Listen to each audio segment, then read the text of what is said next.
recording just goes? Why not? Streaming? That looks like it's streaming. To me.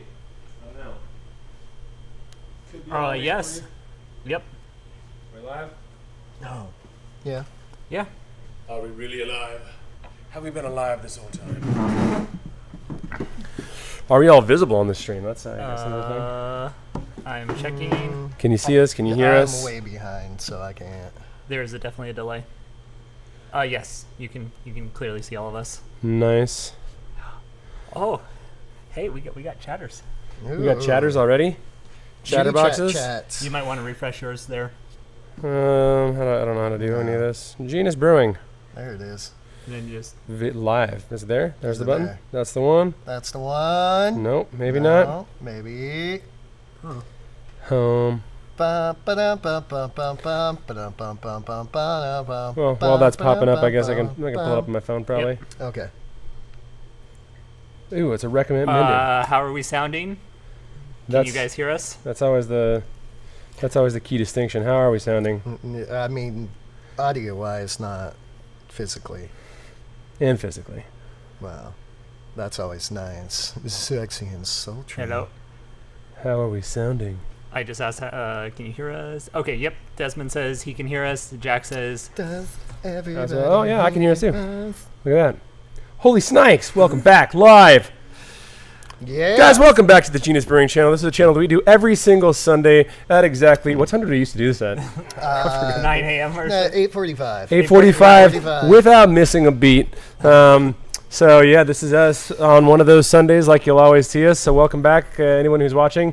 Today they're talking about souring yeast. That's the primary thing. I'd labeled this something completely different because I was trying to figure out the technology side of things. But yeah, souring yeasts. Yep. And then maybe if we got time, talking about some acidy stuff. Acidy stuff. But we'll just talk about some acid production, mainly focusing on the alcoholic fermentation along with lactic production in fermentation.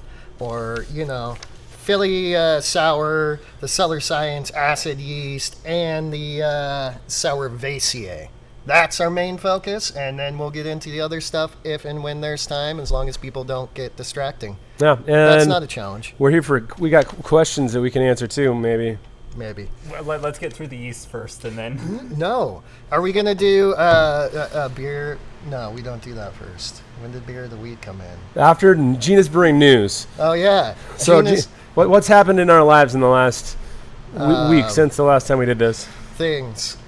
Things happened. Life went around places, ups and downs, and here we are. Here we are, entering the new year 2025 in just a short handful of days, ready to give you this live stream, and it's definitely going to be consistent. It's going to be wonderful. It's absolutely going to be consistent. Absolutely phenomenal. I also thought for the next live stream we'd get a little tiny vase, and then we put like orange Gatorade in it. So when people ask where's Logan, we just say, "Oh, there's his ashes," and then it's all right. Yeah, Here we are. We're Patrick, focused. We have no ADHD. Don't worry about that. Yeah, we're on top of Nobody it. needs to do anything. All right. Well, let's start out with a couple of cool things. Two of these are a different type of yeast. They are not actually Saccharomyces cerevisiae, and one of them is. So put your guesses in now. We'll tell you if you're wrong, and nobody gets to know if they're right. Because that's how we play this game. Yeah, winners all around. All right, so this one's on the right. Let's talk about a little bit of Sourvisae. Now, Sourvisae is the only one that is an actual Saccharomyces cerevisiae yeast. It does go produce lactic acid during fermentation as well as ferment alcohol down there. And the way that this was achieved was actually through a single genetic modification that added a lactate Dehydrogenase.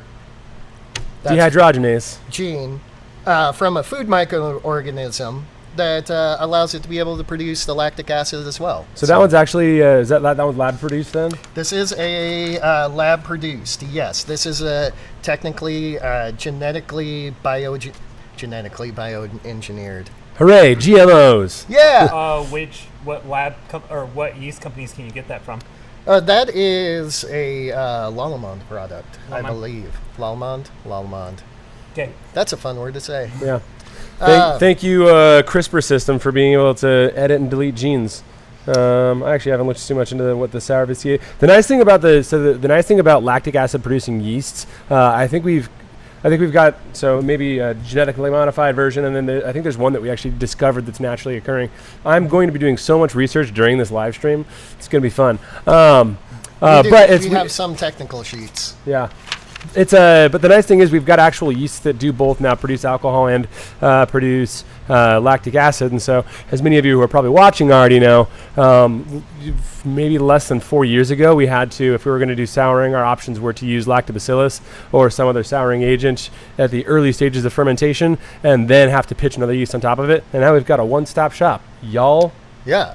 And you'll probably hear, I'll call it sometime, a lab, or LAB, all capitals, lactic acid bacterias. There's more than just lactobacillus that produces that, and there's a bunch of lactobacilluses, bacillicizers, that do that as well, that also produce some other flavors. But if you don't want to, risk contaminating your brew house, you don't want to risk contaminating your beer, this is a great idea, because all of these are hop tolerant, and pretty much 100% hop tolerant.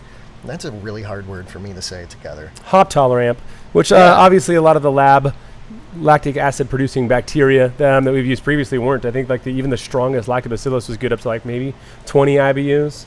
There's some strong ones that get up to 20. If you're going with most, and I think those might even be bioengineered as well. Yeah. Or at least selectively bred, dogs. Hooray, eugenics. Derail. But most of them, when you're using a lab, will kind of crap out right about 4 to 10 IBU, which is where most low beers are at. I mean, you kind of need that to get that hop tolerance. So these are fantastic ideas that are fantastic yeast to want to use to be able to create those kinds of things. All right. So talking about that, like we said, Sourvisiae is an actual Sourvisiae yeast in that. So treat it exactly like a yeast and just think, hey, it's a yeast. It's going to go through that constant fermentation, and I believe what I was reading on it, it goes down to about 3.2 pH. I might be wrong about that, and that might be one of the other ones in here. Is there a target temp range on that? I am wrong on that. That's Philly Sour. We'll get to that in a minute. So yeah, they didn't actually give pH that it goes down to. So theoretically, if you do it right, you can just keep going. Probably until yeast death, I would imagine. But I'd probably guess in the low 3s, somewhere in that range. Yeah, there is a temp range. I was getting to that. That is the second thing on the data, sir. You don't have a data sheet. The attenuation on that is actually pretty darn decent, 76 to 82%. So I imagine, you kick it up a little bit hotter, you can get some really nice, good attenuation coming off of that. Fermentation range is about 59 to 72, which is pretty big. I mean, I haven't worked with Sourvisiae, so I'm not entirely sure if cold to hot would influence lactic acid production, in all honesty. That would be an interesting experiment. But I would imagine that warmer temperatures produce more flavor molecules, as well as might produce more lactic acid in that. So if you want less lactic acid, ferment it colder. That's my advice. But goes up to 12%, high fluctuation in there, so you can use it to make some big old boy sours. You want to make a 12% bourbon barrel aged sour, this might be the yeast to go with. Use it, tell us how it goes. Yeah, that'll be one that I'll have to experiment with. I've worked with the other two. I actually have a really good friend, Thomas, that loves to work with the acid yeast. So we got some good anecdotal stuff on that. Just Sourvisiae I haven't used yet. So, comment, thoughts, feelings? So on the temperature, on the higher end of that temperature range, like in the 68 and above, you're going to increase your lactic acid production from Sourvisiae. But there's also the risk of, just a all-around stressed yeast kind of flavors that you might get from any yeast that's kind of pushing its temperature range on the high end. You might get some extra fruitiness like you'd expect from other yeast types. On the lower end, you're going to dampen the lactic acid production, but you're going to get a cleaner profile overall. So if you're looking for a nice light crisp sour, probably just pitch a shit ton of yeast and go on the low end. But if you want a more aggressive sour, you want to play around with a little bit of a little bit more intrusive flavors. I don't know, that sounded like a fun word to use there. Yeah. Then fermented on the hot side. Accurate for right now, anyway. Yeah. Yeah. And along with that, it doesn't produce any of the other kind of funky flavor compounds of like Brettanomyces. Some of the other labs, like Del Brucchi. No, I forgot the one. What's the one that's naturally on acid malt? Wycilium? Yes, that's nice and funky. Yeah. Doesn't produce that. It's a very clean lactic acid, and I'm going to really not pronounce this right, but Glockensia? I don't know. Glockenspiel? No. Oh. Yeah, I don't know either. Lacancia. We'll go with that. Lacancia. We'll talk about that a little bit later. Some of those can produce a little more funky flavors. So Sourvisea is probably going to be the cleanest out of this, all of them in here. And yeah, really nice. We'll have to experiment around with it. So cool.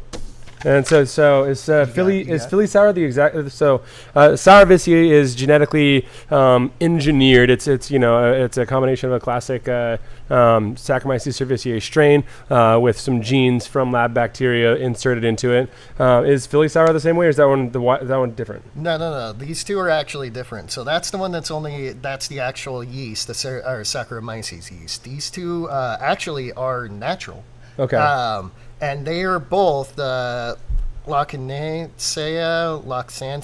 Lancer. They're the Lancer yeasts. We can't get close enough to show that word right now. But you.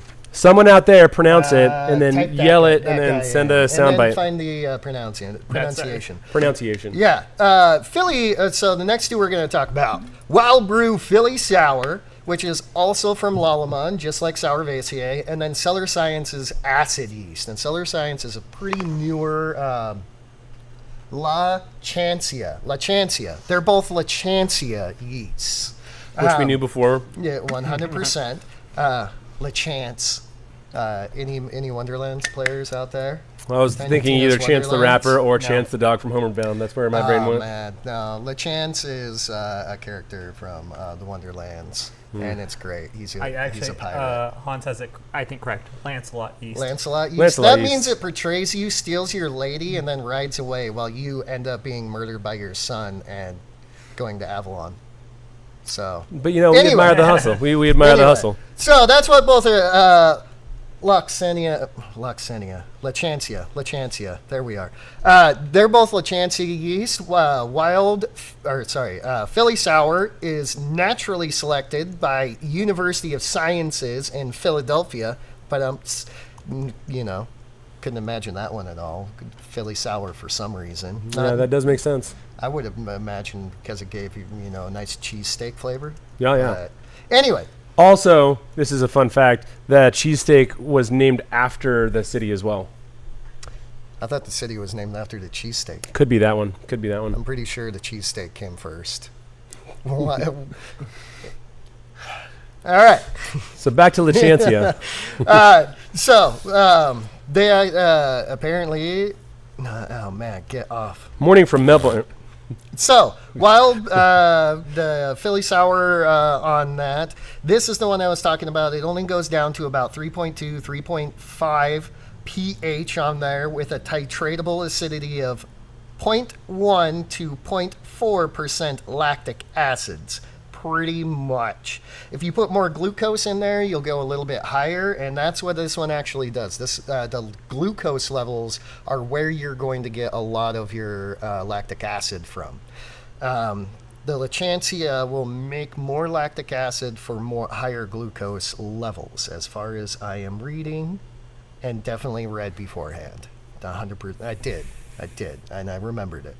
Along with that, this is going to give you a lot more flavors than the Sourvisea does. This is not going to necessarily be a clean ferment on that, but the flavors that do come off of it will be kind of a red apple, stone fruit, peachy flavors, not necessarily farmhousey or anything like that.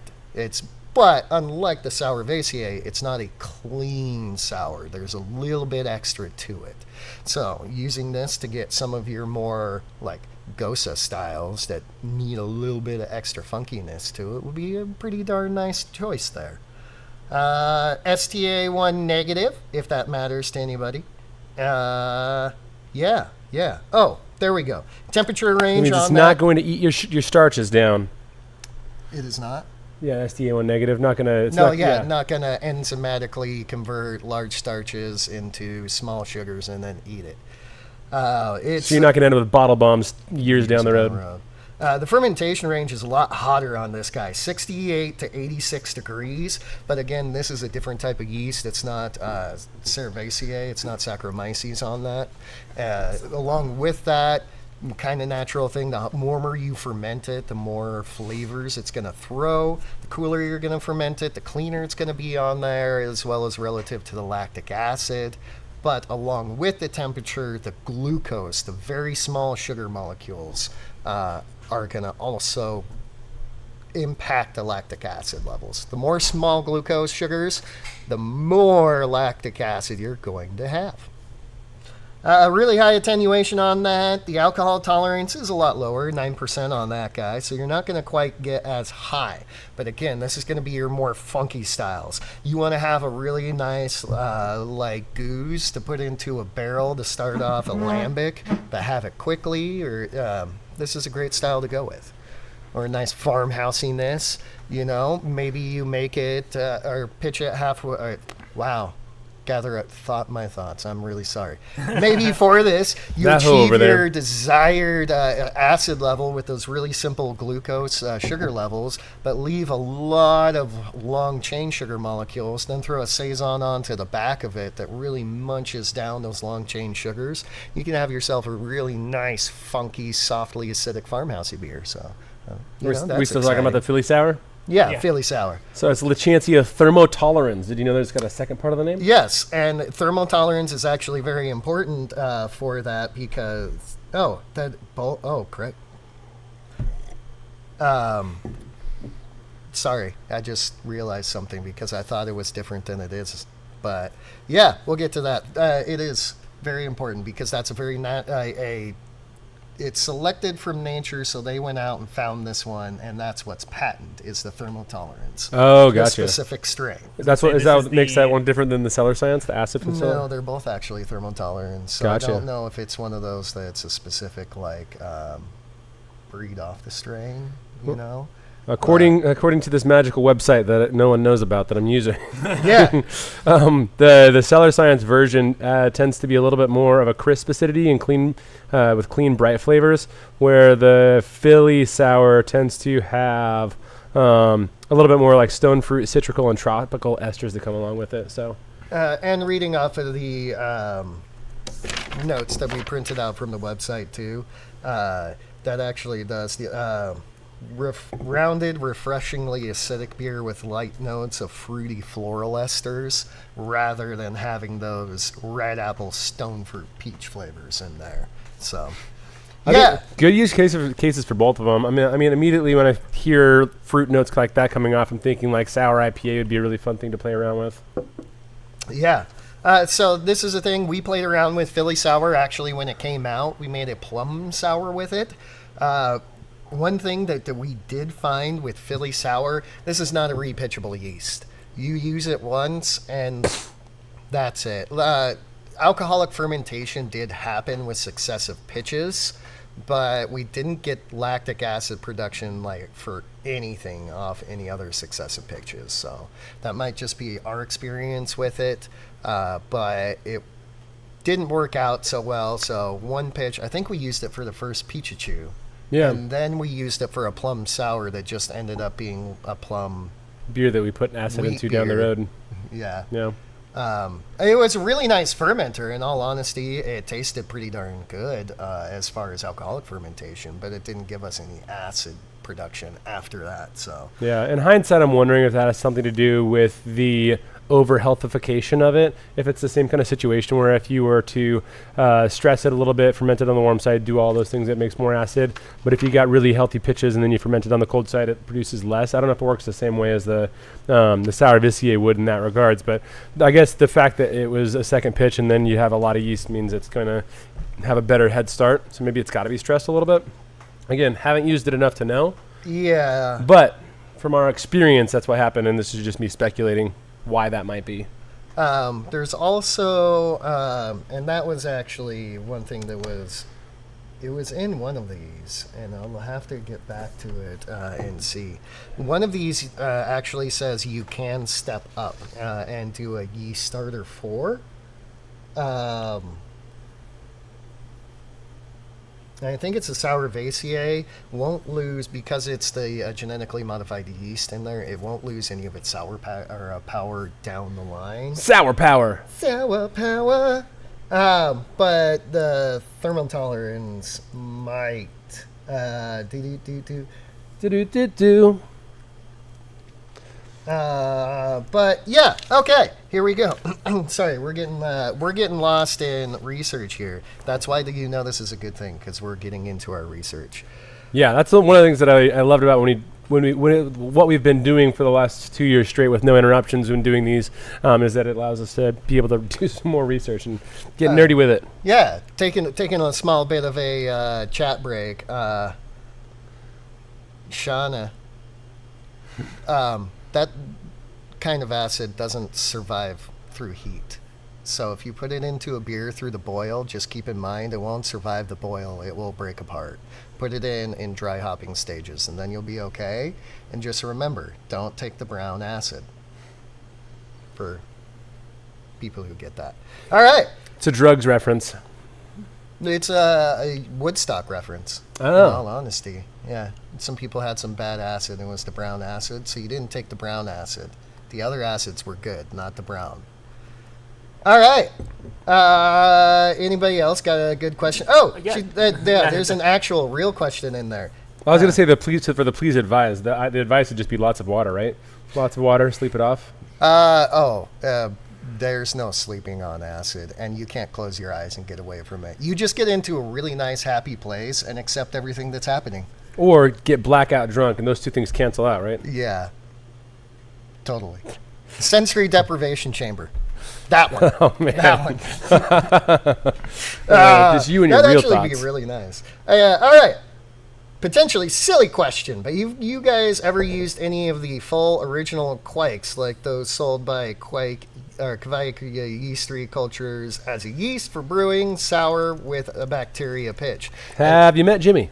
I was gonna say, yeah, that was gonna be my answer. Is I don't think any of us particularly have, but I know Jimmy has. Oh, he shared his I crackling from it. actually do something, and it's a really cool style. And I don't know where you introduced it to me somewhere. Katharina sour. That's the way I love to sour. And well, granted, we used the Kvike pictures that we have in here. Jimmy's given us a few. How traditionally I do all the sours here, how I do them at the other place, and how I love to do them is as a raw beer, pretty much.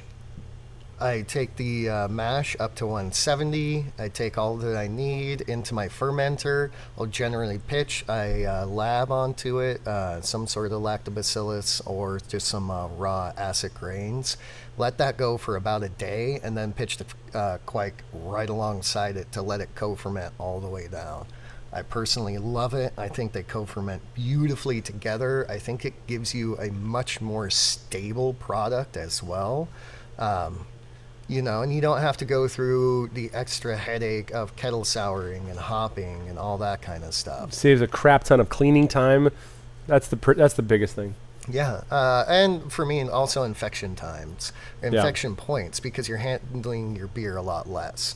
Now, granted, depending on how you do that, if you don't have great practices in the end, You can infect your beer is more susceptible to infection because it doesn't have any hops, and you have never stopped the lactobacillus. So you need to make sure that your quite can out ferment it, which it normally can, but also is set up in such a way to be able to handle any funk of that lower fermentation, usually from the lactobacillus. But the Katharina style of fermentation like that is what I love. I personally love it. That's how I like to make sours. If I have a chance to make, I hate making kettle sours.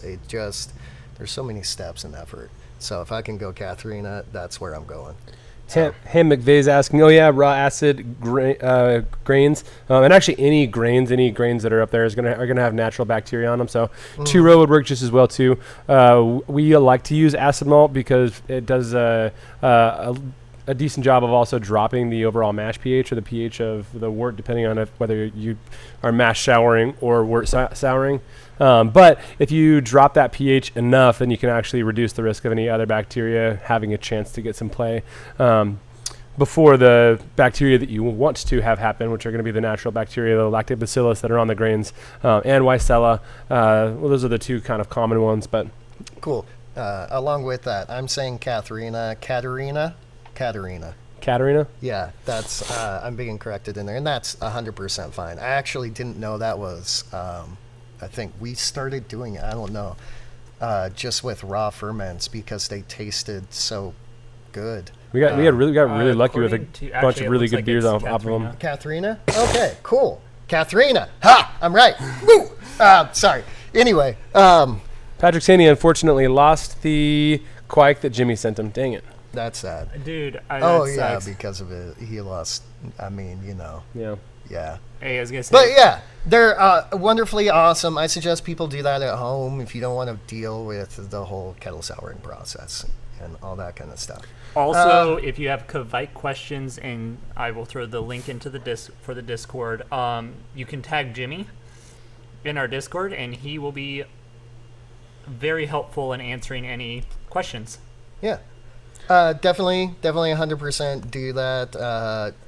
Man, I am struggling with your name too. I'm saying Shauna, and I don't know that that's right. But Sine.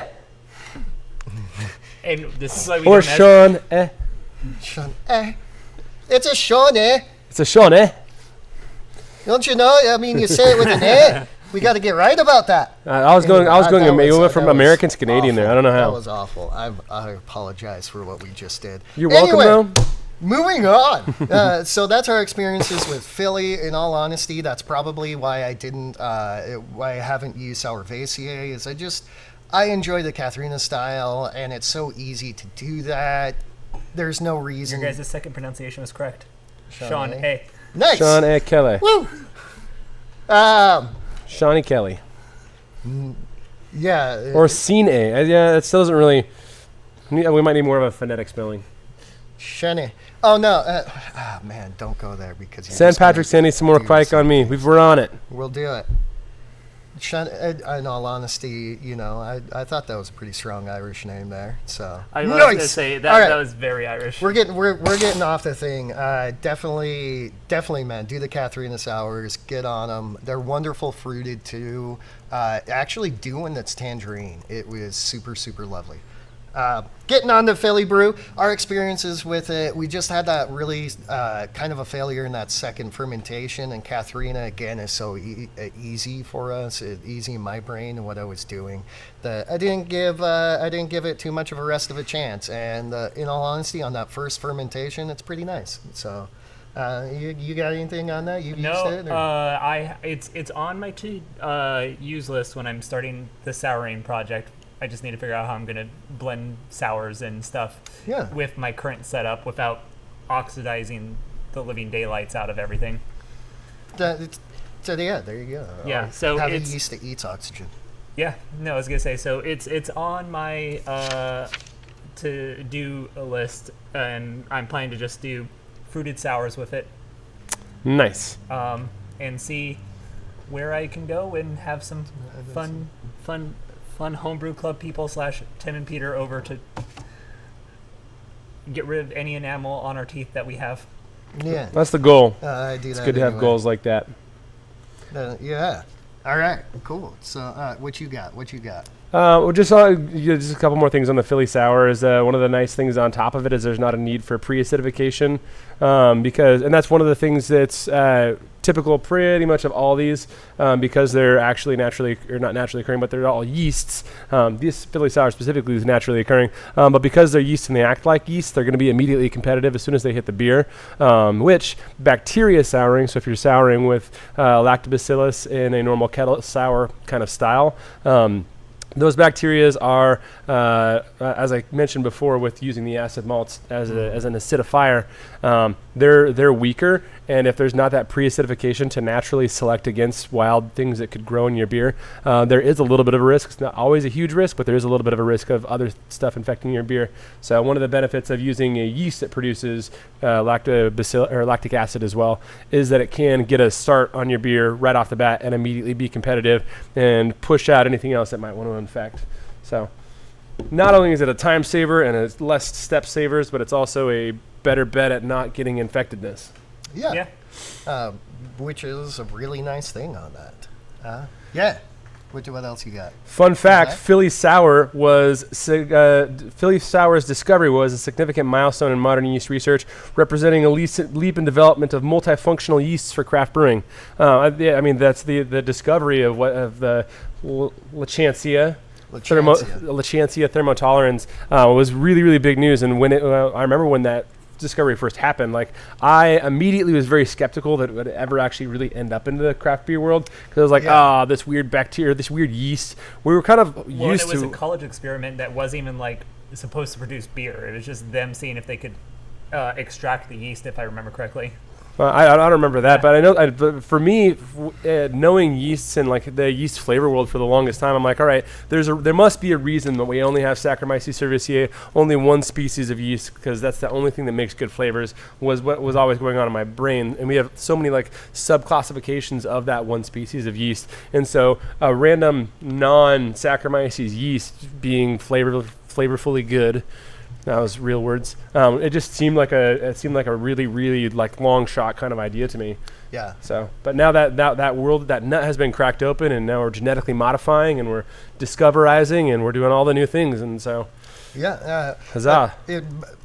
Breaking it open and big impact is making a lot of people realize how much is out there, and if we just keep looking, we can probably find these things to do what we need them to do, and some really fun fermentations and stuff like that. So, yeah, there we go. That feels good on the whole for that one. We feeling good? Yeah. Unless you want to, we got. There's some Philly Sour versus acid, like the kind of differences and all that. If you wanted to, we'll keep that maybe for the right end. Yeah, we got some back pocket stuff. It's always good to have. Up your sleeve. I do actually have some back pocket stuff. It's an O-ring, and I forgot about that. All right. So here we go.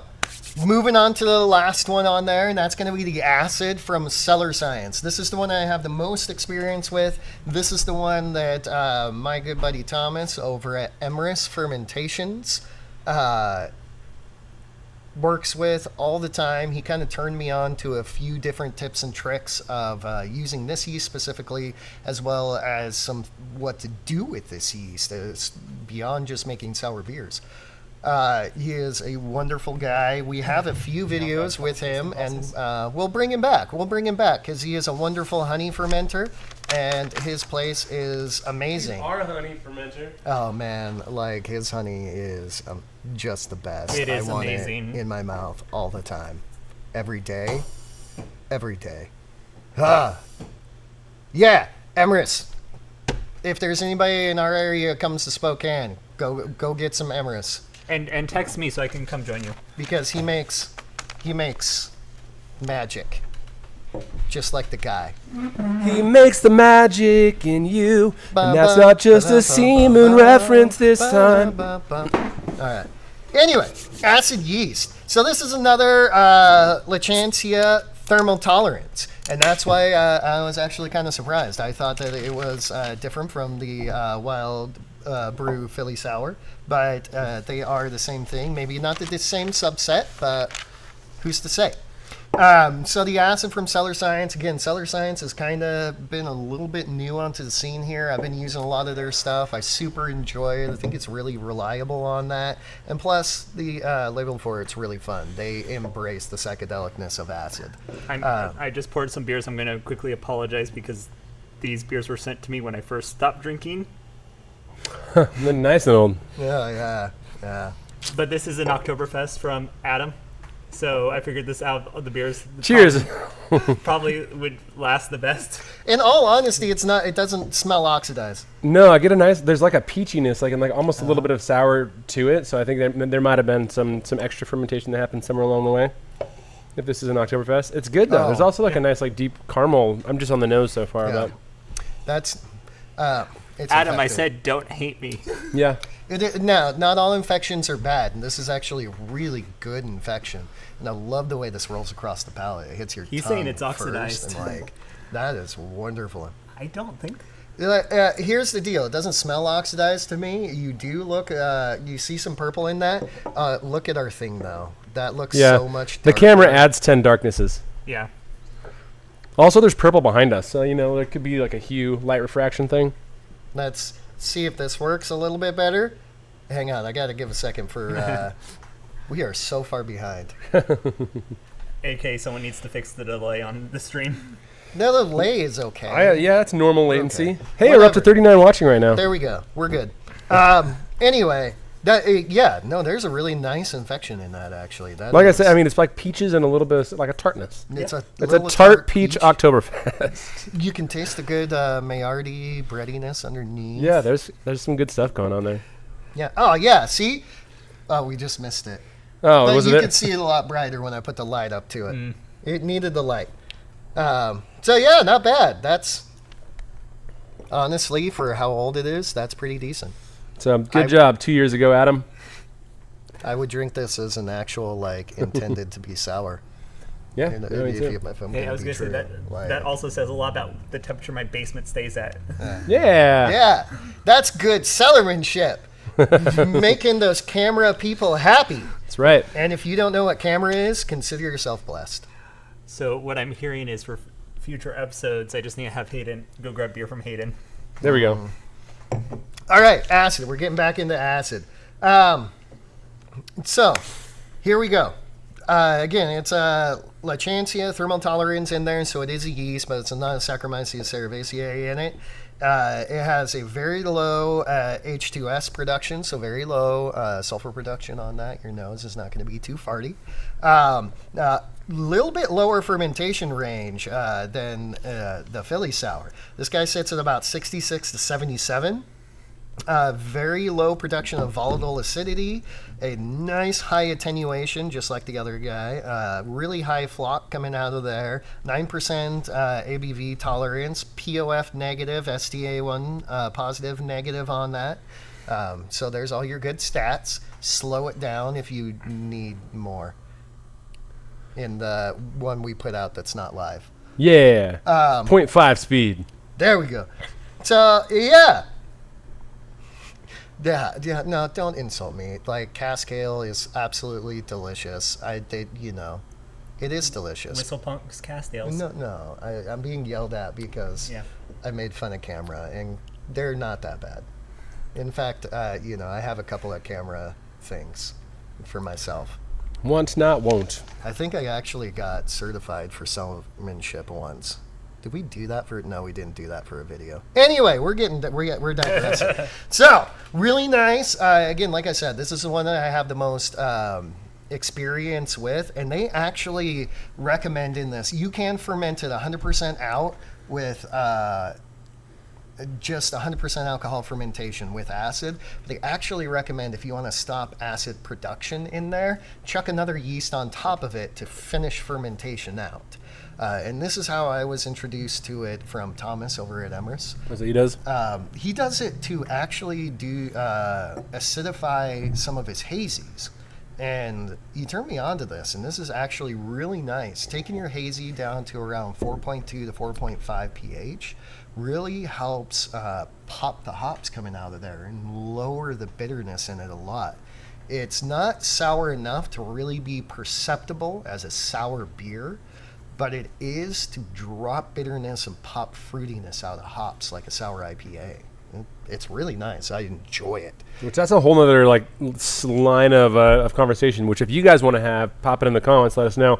But all the benefits of acidifying when it comes to dry hopping, because the dry hops obviously raising the pH, and then just everything that goes along with the flavors that are built with extra acidity, Acidification. that thing, and then just making the hops pop a little bit more, depending on what flavors you're trying to push forward or not push forward. Yeah, and we'll get into what yeast will in there in just a second.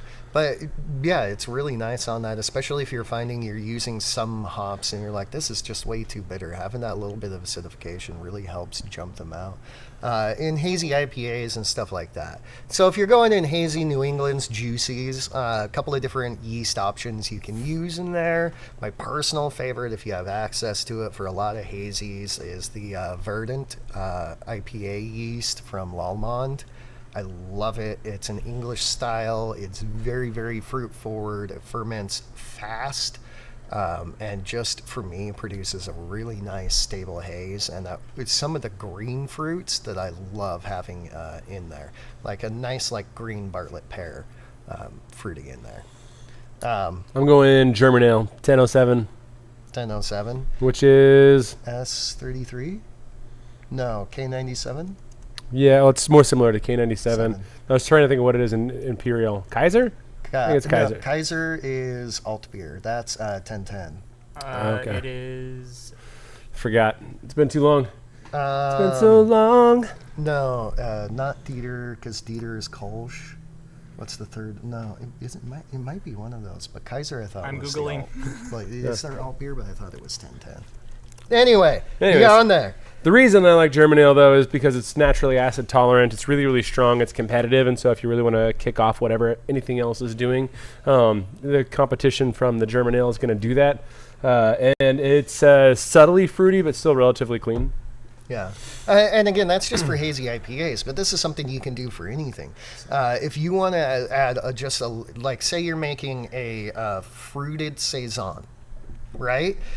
You want to really make that fruit pop. Acid makes fruit pop. It really makes your fruit more fruity because most fruit is acidic. So getting a nice pre-acidification with the acid yeast and then throwing your Saison yeast right on top of it, that Saison yeast will just munch it down. Thomas over at Emrys actually uses Kveik for all of his hazy fermentations like that. Mostly Voss because you can get a hold of cheap big pitches of Voss. Sometimes Hornadal, though, as well. 10 barrels, 1 slap pack. Just whoop, right in there. Yeah, and when you're running a production brewery, sometimes you got to be cheap. Yeah. Also, it's either Stefan or Kaiser is the German, if it's not Dieter. Because those are the only 3 German yeasts. I know with Kaiser. Yeah. So Kaiser's the traditional alt yeast. Stefan is Wine Stefanos, which is the Hefeweizen. Yep. And so it's very, very banana. Yeah. So that's honestly, it's a really great way, and I've been using that for a couple of different things. I love what Thomas is doing with it. He is actually using this for braggots and meads as well, making sour mells with the acid yeast, and they're phenomenal. The Inland Seashore is my favorite mead that he does, the hopped sour mead. Yeah. It is. Oh, man. So I think the moral of that story is you guys just need to all come here, and then we're going to do a team field trip over to Emrys and just drink all their mead. We're going to have smash burgers and mead, and it'll be absolutely phenomenal. Raise your hand if you're in. Are they still open? Here, I got it. I got it. 650. I don't know. Anyway, Adam Chumley had a good question. Could I just add a little bit more when we were talking about the dry hop acidification? Could I add a little bit extra sour malt onto the IPA mash to achieve that? I think Hayden had a pretty good response, but do you want to elaborate and add on to that? Probably would mess with your mash pH too much. End of boil, some acid is easy peasy, and that's it. Controlling your mash pH, if you. That's exactly it. Don't mess with your mash pH. So end that in afterwards. If you want the acid malt into your mash, then just add it in and sparge. A little 100% take or a Vorlov. Do like maybe a 20-minute Vorlov with it, and that'll wash off a lot of the acidity in there, and you can get that off. But the deal about that is you're not getting it through fermentation. You're getting direct linear lactic acid. So you're not getting the extra flavors that come from fermented lactic acid. It's going to be very linear, very one-dimensional. And if you're doing that, why aren't you making sour beers by just dumping lactic acid into your beer? Right? We don't do that because, well, most of the time we don't do that, only every once in a while, because it's very linear and it's just not quite as congruent and harmonious and balanced inside of the beer. So yeah, that's exactly something that you can do, and that is something that we've done before. That's something that we accidentally did once when we made a Sour Patch Kids IPA, and the citric acid on the outside of it did that. But again, you're missing out on the entire fermentation part of that, and so the reason to use acid. The Cellar Science acid, or maybe Philly, controlling the amount of acidity that's in there, to then pitch a yeast on top of it to ferment out, is to basically do a kettle sour without doing a kettle sour. Getting fermented lactic acid into your beer and then stopping acid production. According to their tech sheet and anecdotal experiences through myself, through Emrys, most of the lactic acid production will stop once another yeast gets introduced into the system. It pretty much just shuts off the lactic acid production. So, yeah, go ahead and do it. That's an easy way to do it, and some beers will extremely benefit from that. If you make a raspberry blonde and then add a little bit of lactic acid into it, it's going to be so much more delicious than just that same sweet raspberry blonde. But using the acid yeast to then pitch another yeast on top of it is to control lactic acid production and control fermented lactic acid in there. So you're getting the extra flavors from that fermentation. There's a time and a place for both, but fermented lactic acid flavor definitely does taste more supple. I'm going to go with supple. Supple sounds good? More rounded, more complex, not so one-dimensional on that. And it's not to, again, say that just adding in some lactate or adding in even acid blends. Acid blend will give you a much more rounded flavor in there, right? Adding in the proper malic and tartaric proportions to whatever fruit you're going with, or citric even.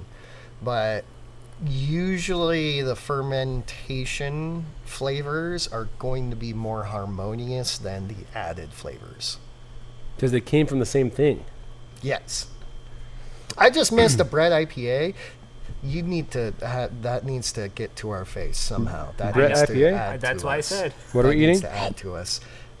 Shawnee. I'm just going to dump in Star Sand for acid. You know what? It's been done. Actually, yeah, if you guys go to Genus Not Brewing and then you watch Will It Brew with Steve from For the Love of God, Yeah. you will see that.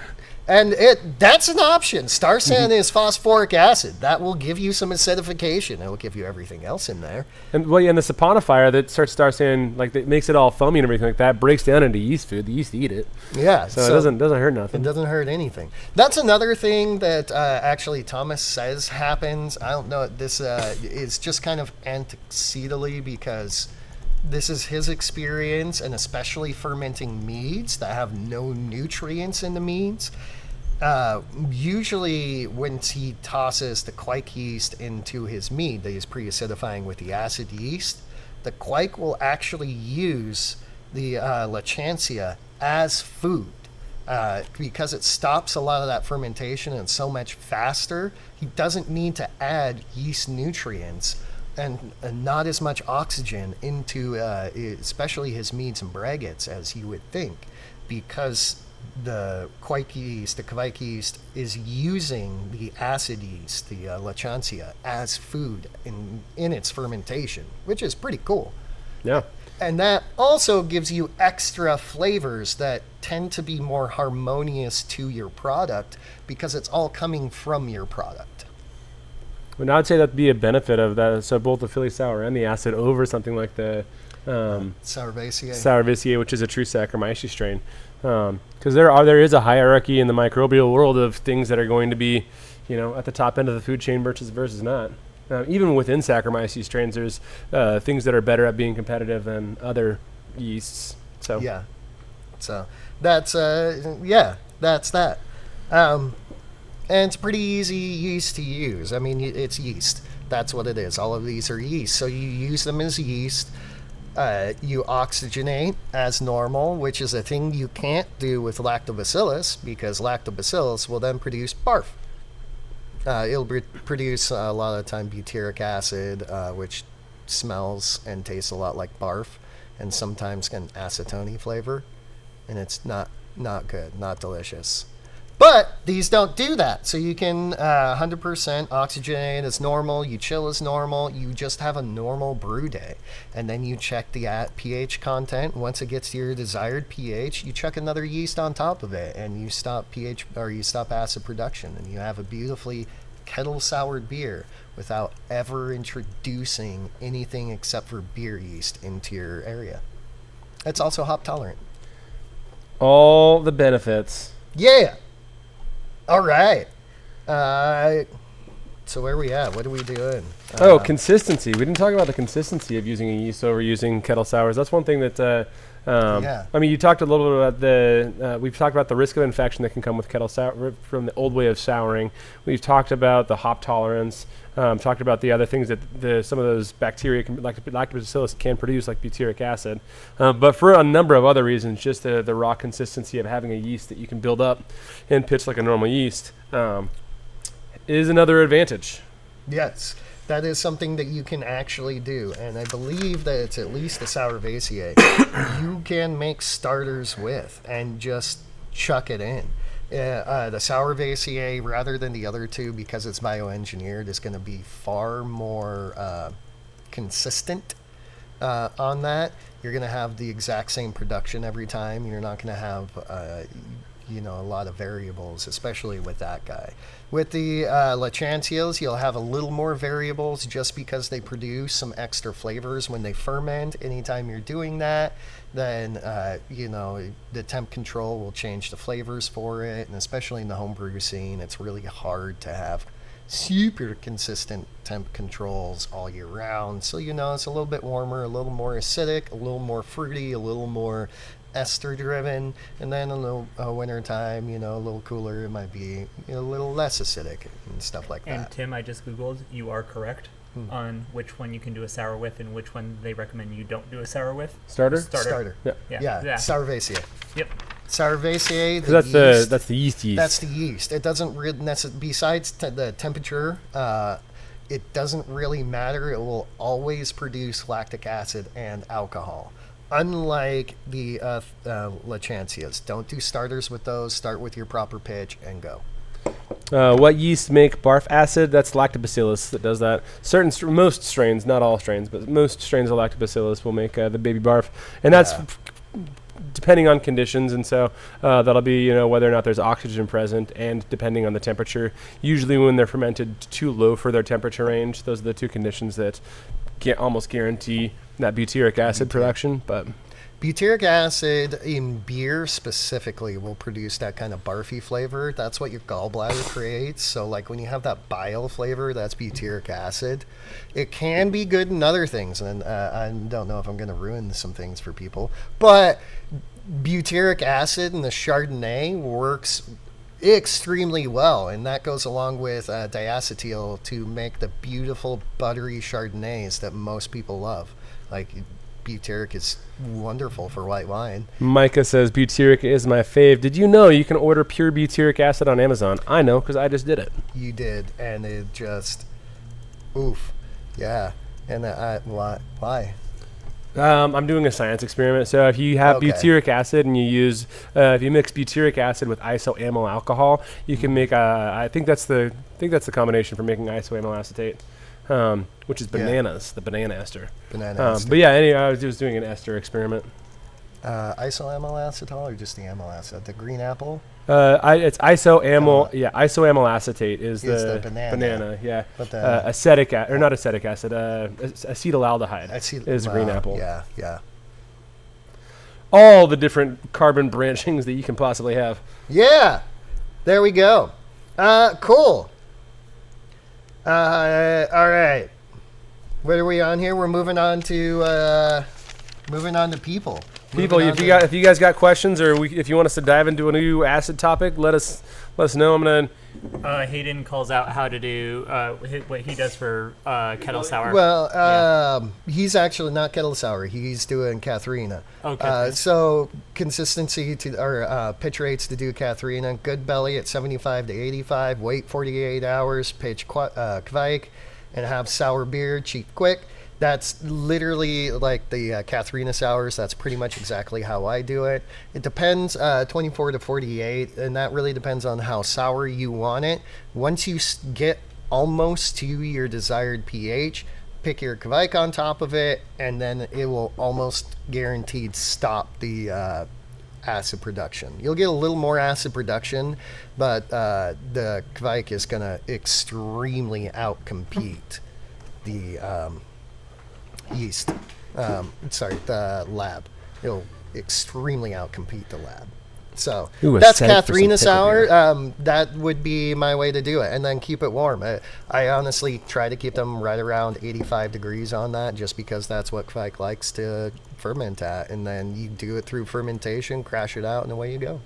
So a lot of the time, I know this was asked earlier, so malt bill for that. A lot of the time, it's just kind of almost the same as like a Gosa malt bill. I use, especially if I'm going to fruit it, about 50% Pilsner malt and then about 50% wheat and flaked wheat combination in there, depending on if I want it a little creamier to if I just want the nice puffiness of the wheat.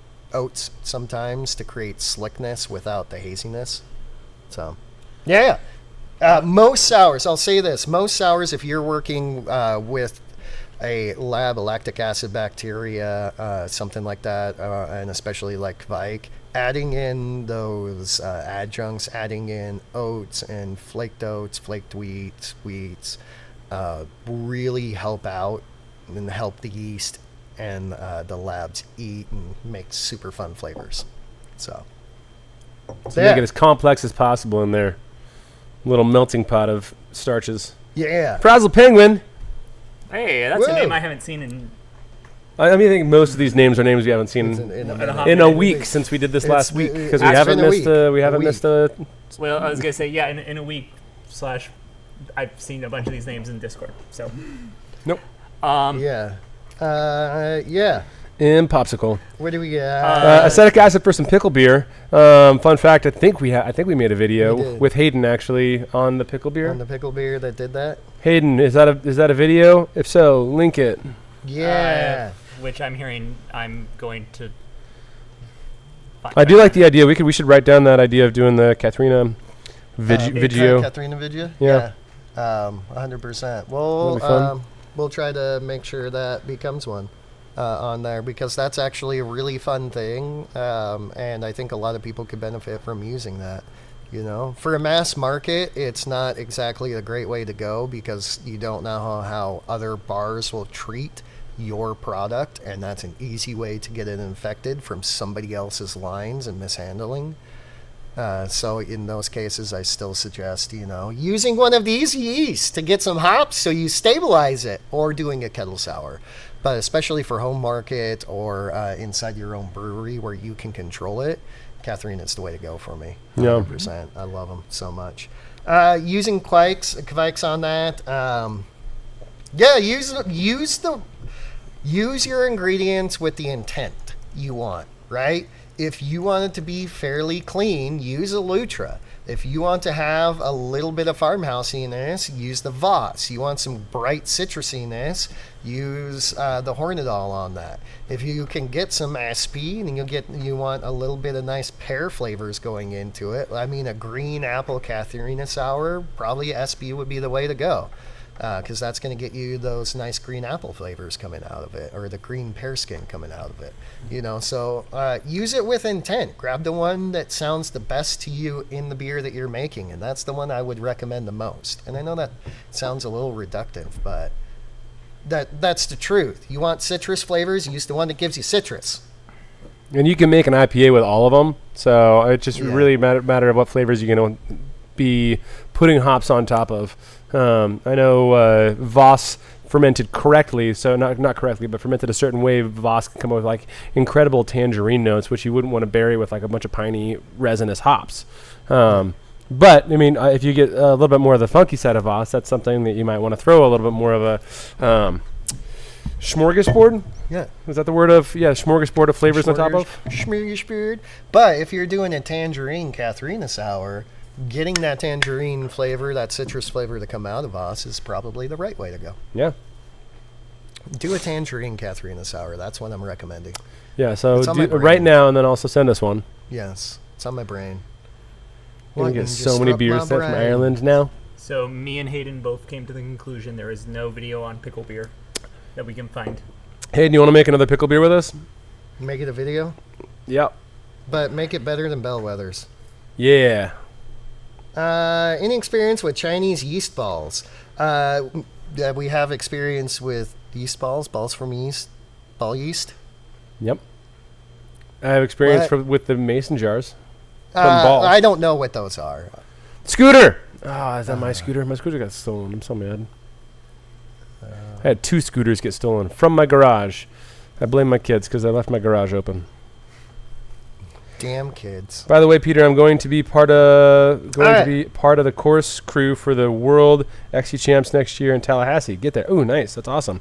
Did you know they're building a world-class cross-country course here in Spokane, and so the World Championships will be here at some point in time, but that's not going to be for about 2 more years. Nice. But I'd love to go. That sounds really awesome. That sounds good. Okay, I'm going to get us to this question because it was asked earlier and then re-asked because I think it just missed, but for fruited sours, what's your go-to for fruits? There were several answers in there. Yeah. All right, that's really that's sours. opinion right there. I will honestly tell you because that's what you enjoy the most. I think berries are the layup.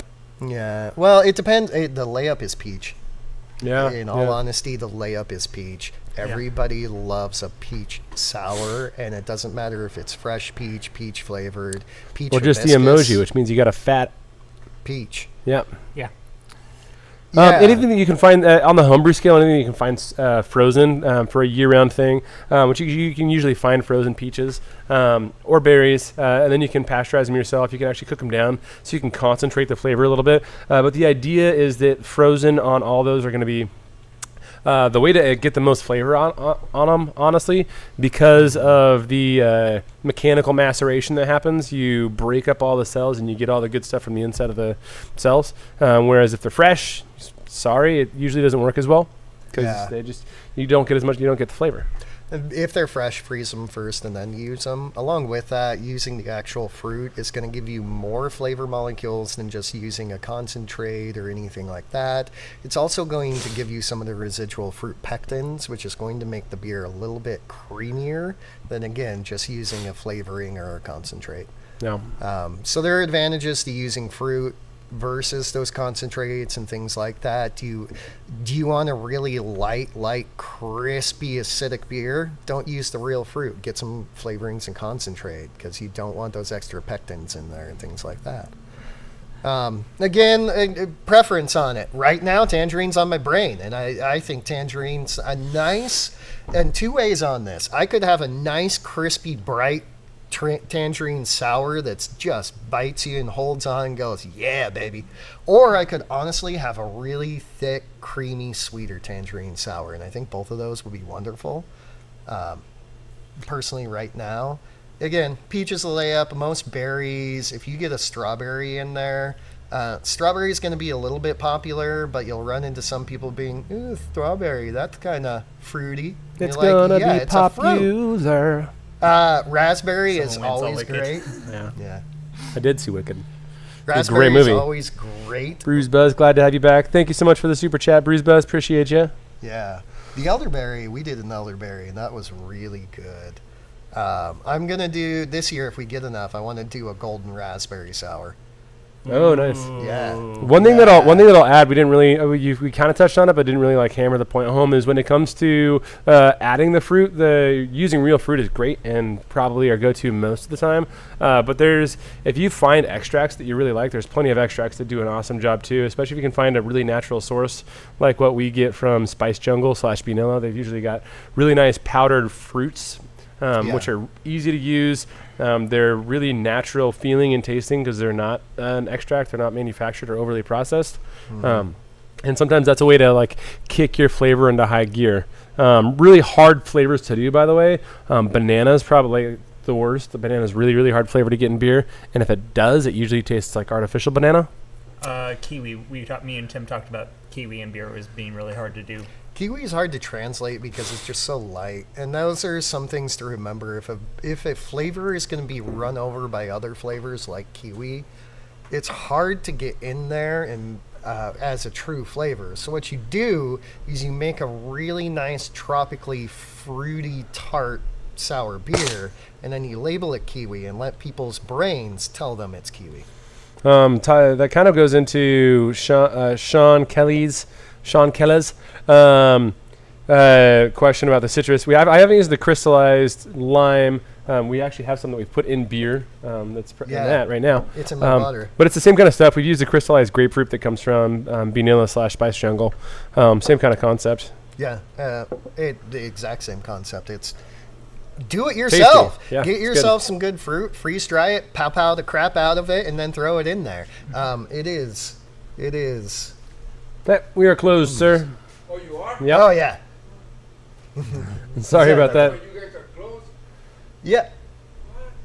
We're always closed on every Monday Mondays. we're closed. Every Monday you Yes, Yep. we're not pizza though. Pizza's next door. I know, I ordered Oh, yeah. pizza. He said, how long does it take? He says, maybe like a beer or two, maybe. Oh, got you. Yeah, sorry about that. Sorry. Cheers. Fine. Thank you guys. Yep. So you open tomorrow, right? Sure Yes. are, yeah. Noon to 4. Until 4. We're closing early for New Year's, but You close it early? yeah, so open till 4 tomorrow. Okay. Thank you guys. You're Yeah. welcome. Anybody got their bingo card out? Golden raspberry shower beer. That'd be fun to make a shower beer that's gold with the golden raspberries. Yeah, then you actually, can- in all I was gonna say, I honesty, think that would Brewlosophy has an episode coming out about if you can make a beer in your bathtub / shower. Bathtub beer. be- Yeah, I mean, you isn't can make a that beer in the anything. joke? Open ferments is, open Yeah. ferments. That's the way to Lines are go. going on that. So I'm yeah, gonna- so sorry. You were doing some citrus things, and then cool. Question from Adam that was a bit. He saw the conical video. The reason I haven't dumped yeast and doing secondary on my conicals is because the wort seems to sneak through the port with the yeast tube. So I don't know how much beer I'm losing. Let me know what I can do. I've just been doing secondary additions with yeast still in the conical. Sight glass with 2 butterfly valves. That's the way to go. So butterfly valve, sight glass, another butterfly valve, and then you kind of feather those 2 back and forth while the yeast is coming out to visually see when it's just a little bit of wort. And then, Okay. and Next a question. little bit of No, positive no. pressure on the conical too. I'm going on this, Mr. Hayden. You say lime and tahine sour, but you must not remember that I did a mango nata sour with mango and tahine, and it was absolutely and utterly wonderful. And we'll probably recreate it at some point. Which But- leads into the question I'm going to ask Tim, and I'm going to extend this to Peter. What are your guys' favorite beer right now? Favorite beer right now? I'm actually really upset because I didn't bring it. Right now, honestly, it's a beer d'Alsace, French Pilsner that I just made for here at Genus. And legitimately, I'm not just saying that because I made it. Usually I'm very, very harsh on my beers and they're not my favorite. I drank 2 pints off the Zweckel today. without realizing it. Like, legitimately pulled a sample, drank it. That was really good. Drank the rest of it and went, yeah.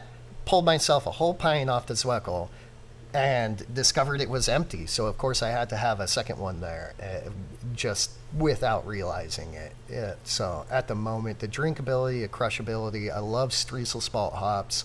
I think more people should use them, and just the flavor coming off of it is perfect for me right now. So, beer all says. Peter? I've been drinking a lot of NA beers lately just because I'm trying to lose some weight for my running challenge that I'm doing.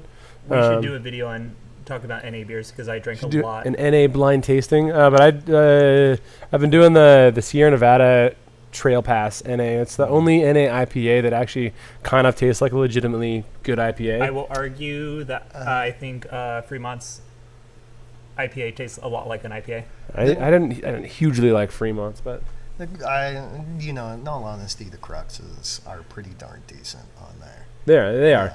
The Trail Pass, I like that because it tastes like an old school, like a funky West Coast. Like it's got that aggressiveness, whereas everything else I think kind of tasted a little bit like classic light citrusy, a little bit fruity, which those softer flavors without the natural sweetness of alcohol, I think they fall a little bit flat for me. That's the one thing that I miss in NA beers is there's a natural sweetness and mouthfeel that comes with alcohol, just the alcohol being in it, and I would miss that. I miss that, but the aggression that's in the Sierra Nevada Trail Pass still kind of makes it seem like a beer even though it's not.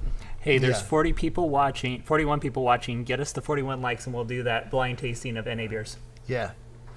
Get us to 40 billion likes, and we will do. But something else.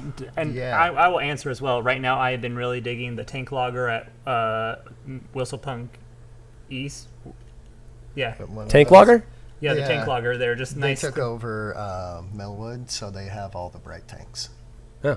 Yeah, it's only at the Millwood location, and it's just a nice 4.8%, very clean, easy drinking lager. Nice. Yeah. Okay. Yeah. So, I mean, that's it. Although I'll tell you this, and I absolutely and utterly hate myself for this, the last other person's beer that I drank and super, super, super duper enjoyed was Drakkar. Their little smoothie sour that was blueberry and raspberry, and it's fruit juice. And it is so much a gimmick. They literally put gimmick on the side. They self-recognize. I am not insulting them in saying that it's a gimmick because I want so much more of that beer. It is literally just stupid fruit juice and wonderful. I hate it. Okay. It's magically delicious. Yeah. So the next question I see is have you guys ever attended the Craft Brewers Conference? If so, do you have opinions? Well, I know you guys have opinions, but that's... Well, I mean, everybody has opinions about everything. I haven't been to CBC. It's always during cross-country season for me. I think it is. Is it the same as the NHC? No. NHC is always during... Yeah, no, cross-country NHC is season. right now a little bit in a world of hurt. Anyways, I miss a lot of that stuff. If it falls in the late August to early November time frame, then usually I am in cross-country season, which means I cannot travel. You just book a meet that's in Colorado, and then take my cross-country team to that meet, and then just abandon them, and they won't know. They won't know. Yeah. That's the way to go. They won't even know. I haven't been over. Just stumbling on the courses and cheering them on the next day. Great. Happy New Year! Jung Yakyo. Never know if I'm pronouncing that right. But thank you so much for the super chat. I appreciate it. We always appreciate his super chats. Yeah. It's always fun. Honestly, probably the biggest reason that I haven't gone, or I would also say, beyond cross country, is this as a small business owner, it's really hard to leave your place. Because get away. Then who works? So, yeah. Have we are we getting to the beer making beer using hoisin sauce? Here, that's where. Yeah. Is that where we are? Yeah. There's no. I've been going through the questions. If one had to make a beer using hoisin sauce, it had to be ready to serve in a month. what would one make? I would start by making a high-proof whiskey hoisin sauce tincture. My biggest concern is always going to be separating out any natural oils that are in there. Hoisin sauce also battling the natural salinity might be difficult. Make a mushroom beer. Make a mushroom stout, and Ooh, then there you you call it Ooh Mommy. Ooh, mommy, I like it. Umami, umami? Oh, Mommy. Ooh, mommy. Oh, Mommy. Yeah, exactly that. I would say that I would say because of the salinity that's probably going to be in there, and I don't know of a good way to find out the salinity. I would start with something really, really neutral water profile wise, and then maybe like up the gypsum, like get the gypsum in there and have some natural acidity to try to battle that. But I have no idea how. There'd be a lot of playing around with what that infusion is going to look like and how to make that mix work. Not saying it's not doable, but I would hope that there's some powerful enough flavors in the hoisin sauce that you don't need to use a ton of it for the flavor to come through. Well, I would probably, because I pulled up the ingredients, because I cheat, of hoisin sauce, maybe do a light chili beer, because there's some chili and some spice in with. There's 5 spice too, so Yeah. like a little holiday chili beer. Yeah. Gingerbread. But, sorry, I'm hijacking him right now. I would put it in our green onion beer. Oh yeah, Oh yeah. We did a green onion beer, and it tasted it's on the like live stream. the Look it up. absolute best soup base you have ever had. And it was phenomenal as a soup base. Maybe not a beer. But the hoisin sauce in that, honestly, would be pretty incredible and delicious. JT said he would double down on the Asian flavors of ginger and orange. Yeah, ginger. Ginger, orange. Yeah. Which Okay. I'm just, you put ginger in a beer, I'm happy. Yeah, That's True. you put ginger in anything, I'm happy. Yeah. I think that's something that we can agree on as ginger's going to be, because ginger's a naturally powerful flavor. It's easy to overdo, so that'd be something you have to be careful of. But it's also something that is you could make a really big impact with a small amount. And it'd be pretty delicious. Throw it in there with a little ginger, lemongrass, maybe a little bit of Thai basil, Okay. Szechuan Yeah. peppercorns. Ooh. A little Szechuan. Yeah. Get some You guys are just some giving me tongue ideas numbing. for my homebrewing now that I'm homebrewing again. Then go to Brew It Fest. I'm making a Szechuan pepper beer. going to go to the You homebrew drank a club. beer off someone's schmeckel? I definitely Yeah. did. I would That'll have put my happen. lips on that schmeckel if it wouldn't have not blasted out my nose with how much pressure was in there. Yeah, every once in a I while had to you put- catch. If the pigtail was on it, then it would have been fine. Yeah, every once in a while you catch Tim Hamster drinking off of tanks. Go. That would be that's a good Wait, little TikTok. off I can tanks. make that one Off sometimes. tanks? Yeah, He did it I off- have a 7-barrel bright tank. I definitely do it off tanks. I was gonna say you've done it off these taps. There's a video proof recently on Instagram. No, I didn't pig suckle off of that. Yeah, I just dumped it in my mouth. It's definitely a suckle Yeah. off the I'll take $2 on pump 5. Okay, That so was a good one. That was a how do good you guys one. reduce hop burn? You age it out enough that the hops material falls out. And you don't over boil or over whirlpool a lot of hop material. Use cryos or use whole leaves, less pellets. Make sure that if you are using whatever you're using, it's fresh. Do something to reduce the amount of hop material that goes into the fermenter. Doing a couple of different things, like not necessarily doing the whirlpool all in your thing. Have a secondary vessel like a grant to have your hops in that you whirlpool for 20 minutes. Then you can pull those out to add another addition in there, so you don't have so much plant matter in the kettle at a time. Will help reduce that out too. Plants do matter. Okay. Yeah.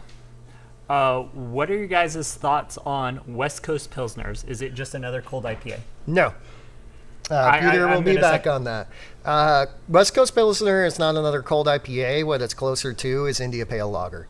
West Coast Pilsner is pretty much like an India Pale Lager, or just an excuse to drink an overly hot Pilsner. Cold IPA is distinctly different, even though you've probably seen a few times where you make fun of that. And it's not... I'm catching myself in there because it's kind of not. Cold IPA, at least as defined by the brewery who invented it, is much more similar to a Kolsch than it would be a Pilsner in that. The ideas from it, you can find it, it was Wayfinder. The idea behind it was to take a West Coast IPA or a big ol' hoppy IPA, drop the malt body out of it, and lighten it up a little bit, and then use hybrid fermentation techniques, basically cold fermenting ale yeast or warm fermenting lager yeast, to create a cleaner, finer, crispifying IPA on there, and then lagering it out to, again, create a little crispier on there. West Coast Pilsner is taking a Pilsner base and hopping the shit out of it, and I would say West Coast Pilsner is closer to an India Pale Lager. Cold IPA is more so an India Pale Kolsch. They're very similar and could probably be interchanged by what breweries do. Stylistically, definition-wise, they are different things. Yeah. I was going to say there is a lot of, I think, debate within the beer community because people just, let me rephrase that, a lot of debate within both the brewers, but mostly in the drinkers because they just, drinkers don't educate themselves as much as they drink the end product, and in all honesty, the end product ends up being so similar. There's not a difference to the beer drinkers. And then, if you're in a position of selling it, recognizing that and putting the appropriate label onto it will help you sell more. And places do that. It happens all the time. You try to make a Pilsner, you end up with a West Coast Pilsner, or you call it a cold IPA, and you sell the shit out of it, and you wouldn't have sold it as a Pilsner, so... one of those why not things. I mean, I go into a lot of that. Call a beer what it is, not what you were trying to make. If you made a cold IPA or West Coast Pilsner, you made that no matter what you were trying to make. Call it what it is, and people will appreciate that 100%. But... technically speaking, if we're talking about stylistically wise and breaking it down, they are different. There was different intents in making them, and there is different intents in the way you use the materials, products, and processes. All right. How would you recommend adding peach and jalapeno flavor to a pale ale? Delicious. Ooh. Well, go. I mean, the peach I always use frozen, and then I like to boil it because I like to kind of caramelize the sugars a little bit and get a more condensed flavor. And then that goes for me into late fermentation, kind of depending on your vessel. So if you've got like a carboy, that's really hard to do. If you got a carboy, probably go with some extract. Get some extract from Benilla.com. Yeah. But if you've got a big vessel that it's easy to throw a sanitized bag of freshly frozen and pasteurized peaches in. That's what I would do. Jalapenos, that's a different story. If you want the peppery flavor of jalapenos, you got to boil a little bit. If you want the spicy flavor of jalapenos, you got to add those in. I like to add those in secondary or crash, like in the bright tank, and then don't add them for very long. They could be in there for a couple of days. Maybe get some CO2 bubbling through them to get it stirred up, but then get your beer off of them before too long. You don't want to overdo the jalapenos because then you're pull green pepper flavors. And yeah, they're green pepper. You're going to pull green pepper flavors. But it's going to end up tasting like bell peppers and overly vegetal. I love throwing them in secondary. I almost always roast my jalapenos first. 1, for sterilization. 2, to caramelize some of those flavors and hopefully pull out too much green flavor in there so it doesn't get overly... green bell pepper-ish. The little char always tastes kind of nice too. Maillard is delicious. Along with that, adding in some peppers that have flavor but a little less flesh also helps. Like habanero is a really nice one. It adds some good heat to it, but because it has less flesh to the pepper itself, you have less risk of getting that green bell pepper flavor to it. Or adding in some of the orange or yellow or green hot peppers, even the jalapenos, will help get away from that green pepper flavor. if you're worried about it. But short contact time, 12, 24 hours is usually what I do on that. 48 probably max. Tincture's always an option too, but a little bit harder to dial in, especially if you are doing anything on a bigger scale. Yeah. I wonder how a wasabi beer would work. Tim and I actually did a head-to-head brewing competition where we had to use wasabi in a beer. Yeah. That was in our octopus Was it real sushi. wasabi or American fake wasabi? American fake powdered wasabi. wasabis, and we used a tube of wasabi. Okay. But So fake wasabi. yeah, they're in balance. It was pretty decent. Yeah. I mean, in all honesty, in balance, it'd be all right. It'd be all right. We probably could have used more, honestly. Yeah. Yeah. Where did you go for that wasabi? How far down was that? It was It's not that far. It's Nathan's. yeah. What? I thought we were like right there. West Coast, peach, ginger. Why is ginger beer not a thing in the U.S.? Yeah, it's right around there. Oh, Yeah. ginger beer is kind of a thing, but ginger beer to us is something entirely different. It's non-alcoholic. So, yeah, Yeah. we use it to make cocktails.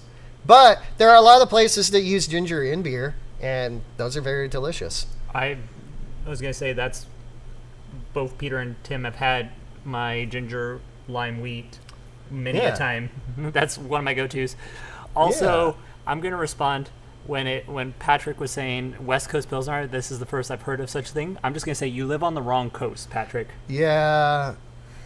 If you're not on the West Coast, we West Coast everything because we love our hops entirely too much. It's an identity thing. Like that's how we identify ourselves in beer is hops. So, yeah. Wayfinder cold IPA bitterness of. Yeah. Well, you're dropping that all out of there. You don't necessarily. All right. The comment was Wayfinder said a cold IPA should have the bitterness of a West Coast and the body of a classic German lager. Just be very careful that you don't think that means it needs the same like IBU and hopping levels when you're making a cold IPA. Because you have such a finer, crisper, lighter bodied beer, you're going to experience those hops more intensely. So make sure you take that into account. Don't just leave the hopping schedule of a West Coast IPA and drop the body of it. Actually have intent to capture that beautiful bitterness. Just get all of the malt out of the way. Any experience brewing with Kernza grain? New. New. I don't know what that is. I actually had Me to neither. Google that. That is, it is wheatgrass. It's the intermediate wheatgrass. No. Yeah. Frazzle Penguin apparently did an experiment and says TLDR not worth it, at least not yet. Didn't Thomas do something with wheatgrass? Probably. Yeah, it sounds like a What Thomas What thing. has it? What Yeah. has it? Thomas done an experiment with when it comes to weird grains and herbs and. We're still on West Coast IPL and Pilsner, cold IPA. Yeah, cold IPA does. That's why I say it's a little bit like a Kolsch. They say it's supposed to have some rice or corn in there. That's to lighten up the body. You know, use some Pilsner on there. Make them the same darn thing and call it whatever you like. Yeah. That feels good on the whole. That feels good. The on my original whole. cold IPA was an entirely different thing than cold IPAs are right now. It's evolved as a style. The original one it did have adjunct in it. It was the 3470 yeast strain fermented warm. It was hopped kind of like a hazy, but without it being hazy. The idea wasn't for the beer to be hazy, but it was a lot more sided into the whirlpooled side. But you could use West Coast hops. The reason for that, obviously, being what Tim already said, you don't want to over bitter on such a light body, and so a lot of the hops were used more in that flavor and aroma realm.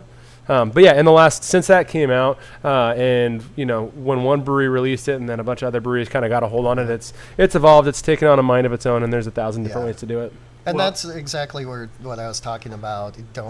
You don't need to use a West Coast hopping profile to get the West Coast hop profile into the cold IPA. You use it in those later instances, those later whirlpools, the later hop additions, because it's such a thinner body, you're going to experience more bitterness coming out of it, and it will taste the same as those big bitter West Coast IPAs because you don't have all that malt in the way, but using your ingredients properly.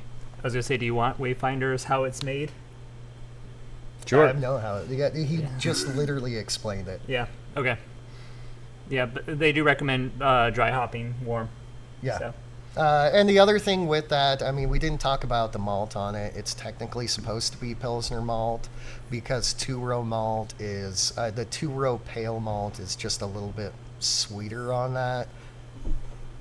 You know, if you lighten it up enough with some adjuncts, you're not going to notice the difference on there. Or if you get an extra pale, that'll work really well too. So make a beer that tastes delicious.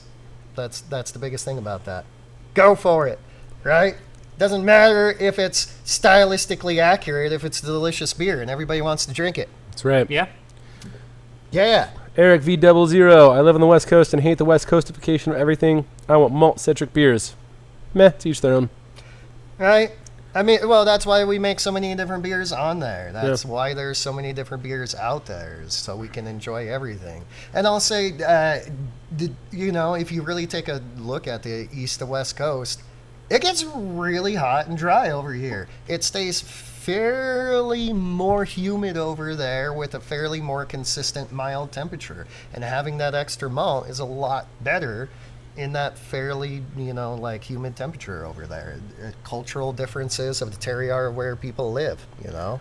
I will say palate fatigue or lupulin threshold shift is a thing. Like I've gotten to the point in my prolonged beer drinking years where I don't always want just the hoppiest IPA or things that have been West Coastified. But that said, I really do appreciate when people show off fancy new West Coast hops that come out of Yakima every year. If they do it correctly and I can really taste them and they're not like Head Full of Dynamite where it just tastes like blades of grass, then yeah, and I really enjoy things that are done well.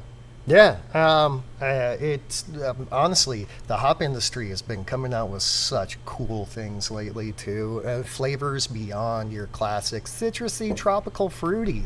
HB 472 we've talked about before with oak, bourbony flavors. That's a cheat sheet for any dark beer. You can literally, and we've done it before, make a beer taste like it's been barrel aged solely from those hops. It's incredible. The new anchovy that came out, having that really nice like watermelon Jolly Rancher flavor to it is stupidly delicious. Like there's some awesome stuff coming out with hops. And it's some really good experimentation, you know. I saw something on there that was really great. Oh yeah, to talk about 3470. 3470 is a beast. You can do pretty much anything with that yeast. It is one of my favorites. Yeah. True hybrid yeast. If they tell you it's a lager yeast and it's not supposed to go above 62, it can. Oh yeah, you can ferment that thing at 72 and still get nice and clean. Mm-hmm. Great for IPAs, great for German-style beers, actual true lagers, pretty much anything. It's stupidly wonderful. It doesn't throw that much sulfur, and it ferments fast, even cold. You don't need a VDK rest. I mean, do your VDK rest. Don't not do your VDK rest. Do your VDK rest, but it's less necessary. Yeah. JTS, cold IPAs usually have some rice or corn as well, right? Yeah, we talked about that. Yeah. Again, you're going with stylistic definitions wise.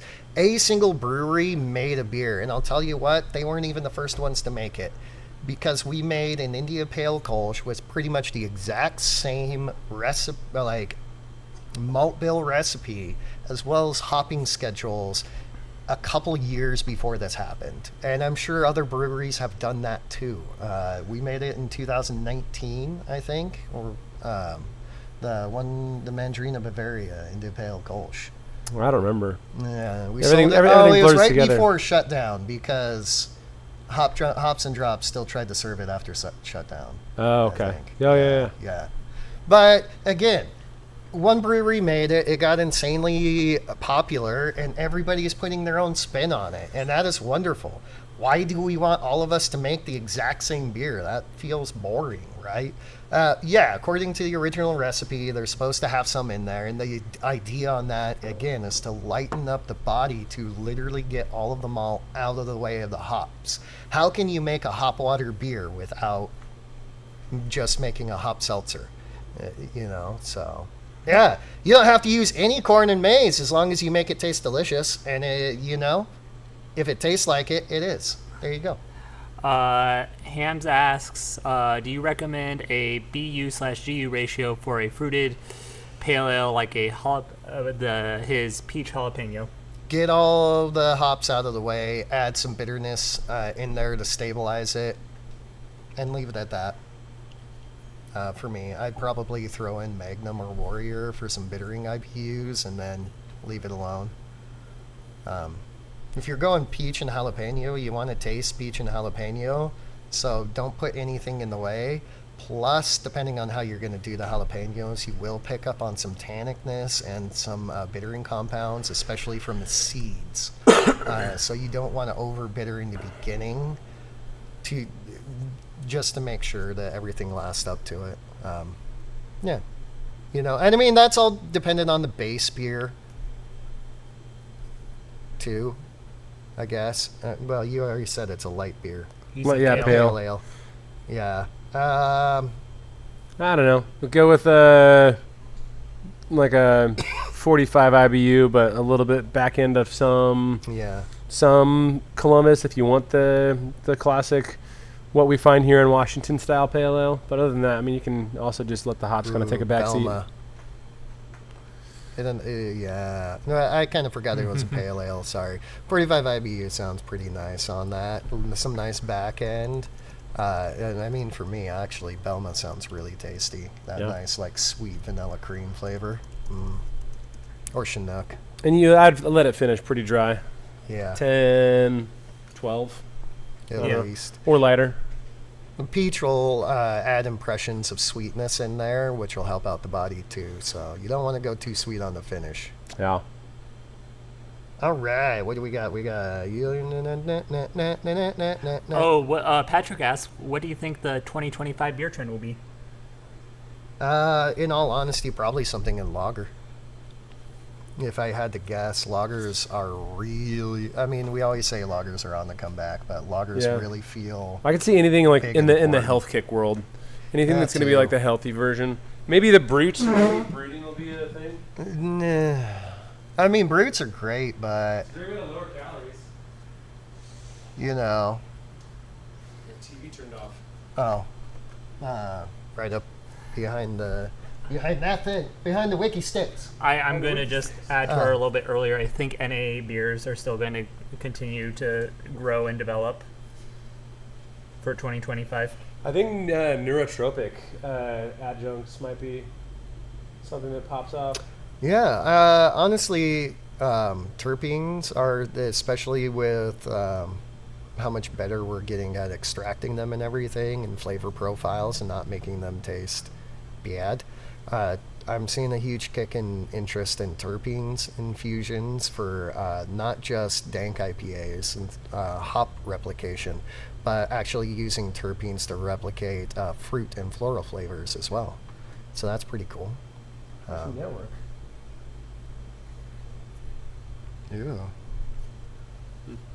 Yeah. Yeah, I'd say my bet is something in the health kick world, some sort of a new adjunct that does something to your brain other than what alcohol does, whether that be a nootropic or whatever health people are thinking about these days. Yeah. Yeah, health is actually becoming huge, and you're seeing that in cocktails, seltzers. Seltzers are actually gaining delicious flavors and things like that. So... Your locale.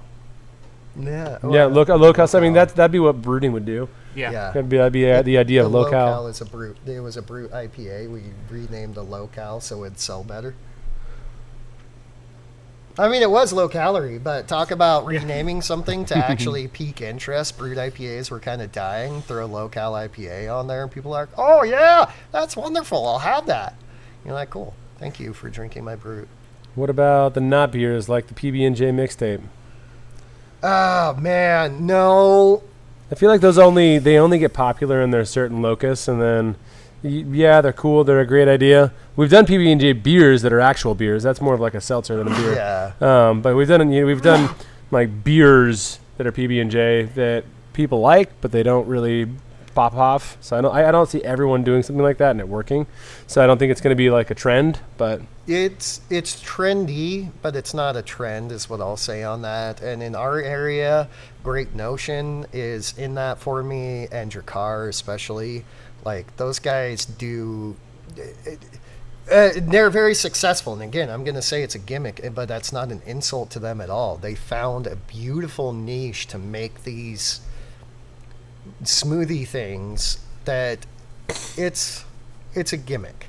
It's here because it's cool. Those two guys especially are really good at making tasty beers with doing that.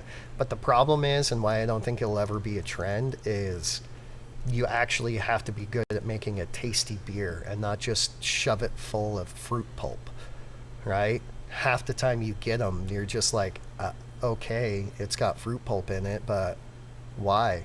It doesn't taste good. for a while I thought that unhealthy seltzers would become a thing. Like seltzers, but they're just like extra fruity and juicy, and they've got all the calories that come with that. But that never took off. I know not Imperial, Omega was Yeast Labs was experimenting with those for a while. Yeah. Is stream dead? Did something happen? No, it's still going. No. Eric Feels like V00 said that might be is you. stream That dead? might be on you. Yeah. Yeah. Think So working. those things, no. Again, they'll be gimmicky, and again, that's not an insult at all for it. And the people who do them well will do them well, so they'll survive because they can be really delicious beers and stuff. But you're not going to see that be a huge trend. It's always just going to kind of be that, oh, look at this bubbly thing I got. You know, the health world is making a big impact on this. People are really trying to be health conscious for it, so that'll go forward.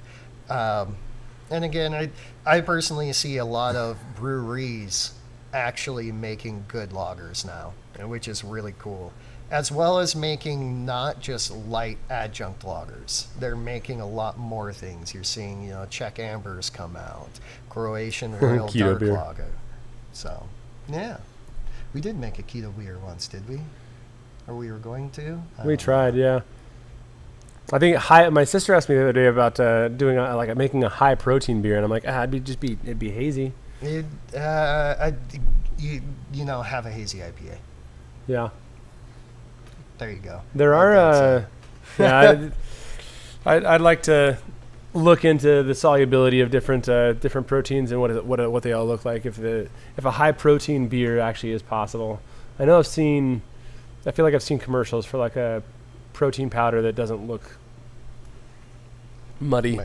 Yeah. Actually, I didn't see this in here when we were talking about Zool's PB&J mixtape. JT responded with gluten-free sour style. That's a sour seltzer with extra stuff added to it.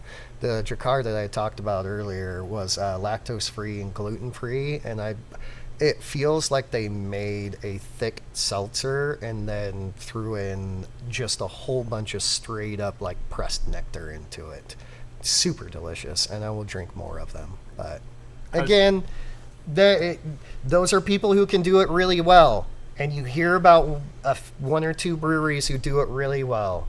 And then you see a lot of other people do it and never make another one because it's not easy to make it great, and it's not popular enough for all of us to make good ones. I'm just, because I was Googling gluten-free sour beers, and I'm very upset that I missed Ghostfish's gluten-free sour beer. Oh, yeah. Because Ghostfish makes beer, gluten-free beer that's stuff. amazing. Great No one stuff. delivers more taste to your door. Then Ghostfish. All right, yeah. So how we feeling? We feeling good on the whole? What's happening here? I think we're about out of questions at the moment and stuff, so I think this would be a good time to wrap up. Yeah. We're feeling all right. All right, like the live stream. Actually, I really enjoyed this one. Yeah, it's I pretty good. like is that the Black Butte? NAs. Yeah. Yeah, those are really good. That's one of the best dark beers. I got to taste those before they came out one year when I went to Bend, and they were just so good. Yeah, that's cool. We're 6 likes away from doing the blind tasting of NA beers. So people need to be smashing that like button like it's your favorite person. Yeah, punch like buttons, comments below. I know the chat's got plenty of comments, but if you're watching it after the fact, leave some comments. Make some more comments. Make some comments. Take some clips of this and stitch those into your own YouTube shorts, because that's a thing you can do now, I'm pretty sure. JT says, don't end it yet. Give me one good reason. That's what she said. 2 minutes in heaven is better than 1 minute in heaven. I will just say, if you do send beer to be tasted, and if we don't get to it on the live stream, I will try to get to it at the Homebrew Club and write down feedback to provide to people. So the only way I'm staying longer is if we're having sparkling wines. Do you guys have sparkling wine? Yeah.